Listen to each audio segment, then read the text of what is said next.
Hello, my name is Rich Howard, owner of Architectural Builder Supply, and this video is to bring you a closer look at the Bommer number LB4390C-450-630. This is what an amazing spring hinge looks like. Why is it amazing? Well, let's dissect the part number. Well, okay, let's cut right to the punchline. It's solid stainless steel. That's what this is. Okay. You can see on the back side, that's just raw stainless. You're going to have a brushed finish on the face of this. You're going to use this where you've got to have stainless steel. Okay. Now, let's dissect the part number a little bit. This is an LB hinge. That is their designation for single-acting spring hinge.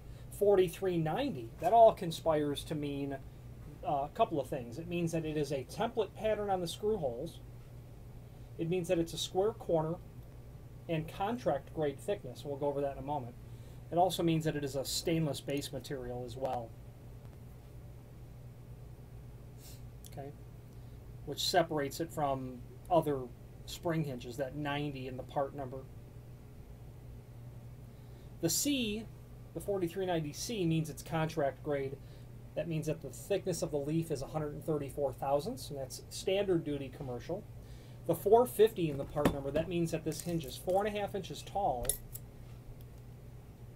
and 4.5 inches wide. Okay. The 630, that means two things. That means it's solid stainless and a brushed or satin finish.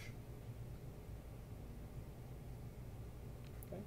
There are links below this video.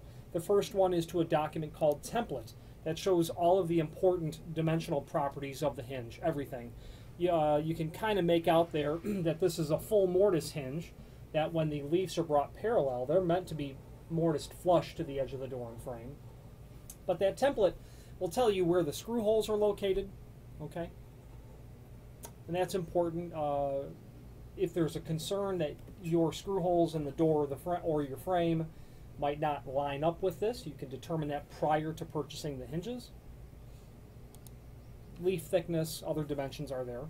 There is also a link to selections, certifications and selection guide, along with a link to installation instructions. And those two documents kind of go hand in hand. And the instructions are also, if your order comes in a box, they're printed most likely on the back of the box as well. We're going to get to how many hinges you need per door and then how to install them right after we go over the extended description.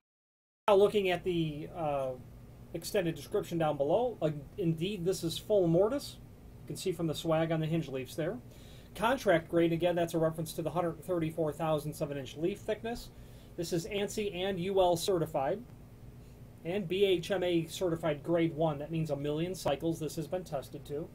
This is non-handed. It can be installed on either left-hand or right-hand doors. No problem at all with that. What they call self-lubricating bearings. That's inferred in the LB part. This is a maintenance-free sort of bearing construction from Bommer, and that specifically means that is their LB series. Easily adjustable spring tension. We'll get to that in a moment. ANSI templated screw hole pattern. This is what we call a template pattern. Not like a template that you use to route an olive knuckle hinge on a door.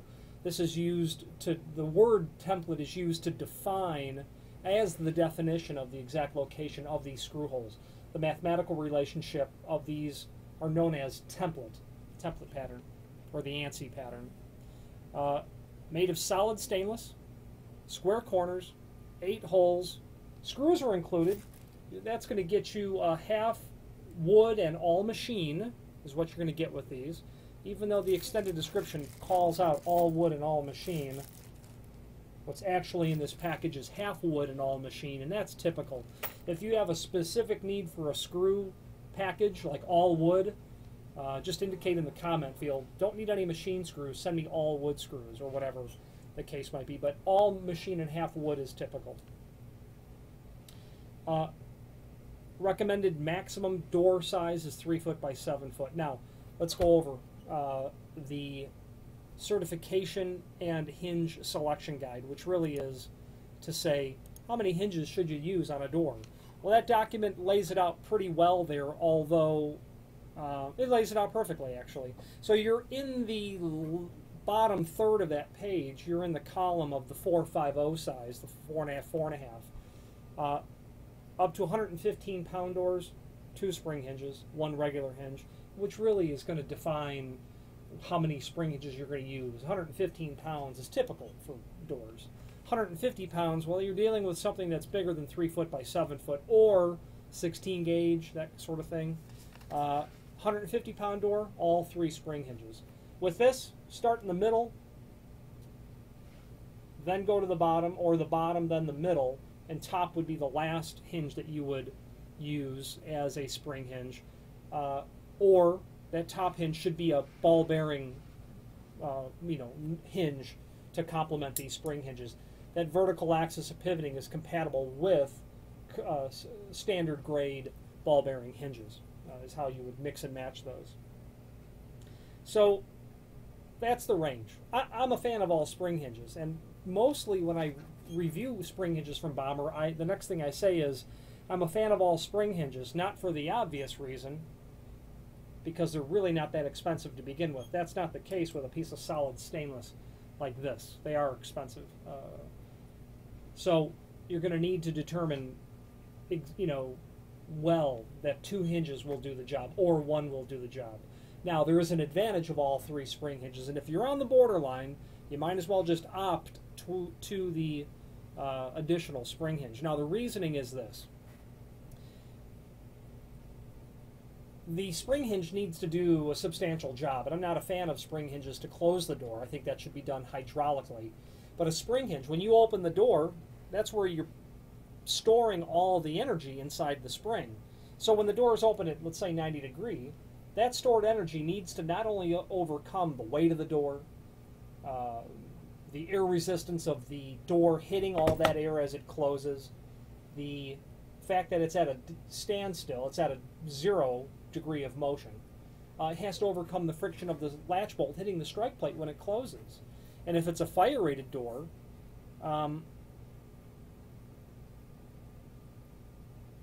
it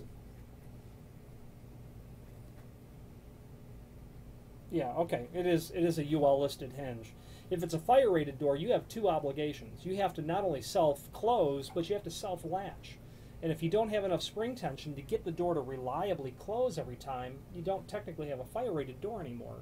So I find that when I've got more spring hinges doing the job, even though that top spring hinge isn't incredibly effective because it's really holding the weight, you share that workload against additional springs in the hinges.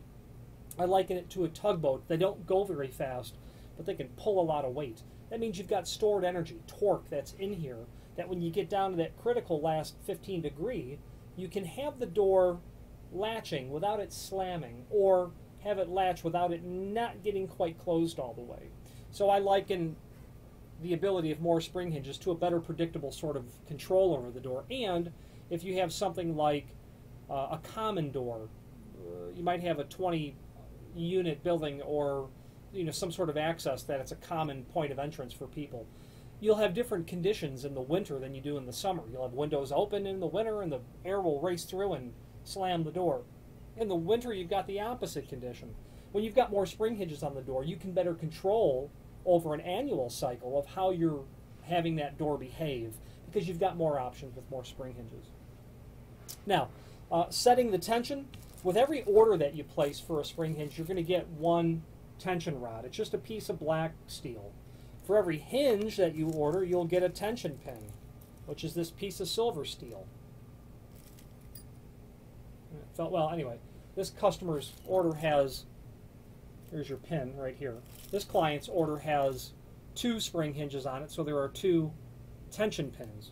Now, with the hinge installed on the door, your door is hanging, with the tension collar pointed towards the top of the door, what you're going to end up doing is having the tension rod.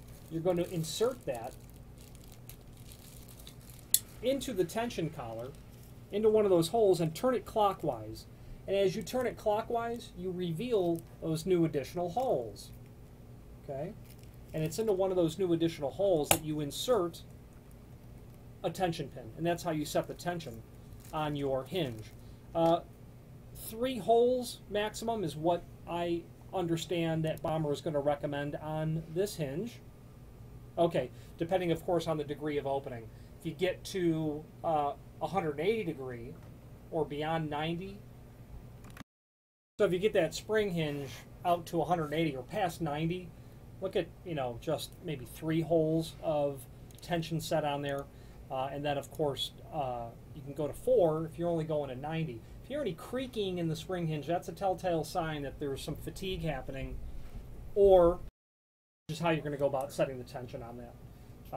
Back it off if you hear creaking. If you hear creaking and you've got it on 3, you might need another hinge, is the bottom line, which you're probably not going to hear any creaking. It is permissible to get a little lubricant down there. That's nothing you would need to use immediately. I've had people 3, 4, 5, 10 years down the road, longer than that. I hear a little creaking. Can I get some lubricant in there? The answer is yes, you can. Absolutely you can. If you hear permanent creaking even after you've lubricated it, that's a telltale sign that the hinge is fatigued. And it is most likely have been used in an application that caused it to prematurely fail, like using it at the top hinge on a 115-pound door and there's only 1 spring hinge. And it worked for 3 years, you know, that sort of thing. So that pretty much concludes it. You turn that clockwise, set your pin, you know your tension, you're in good shape, no problem at all. The last thing I'd like to point out to you is the Bommer logo.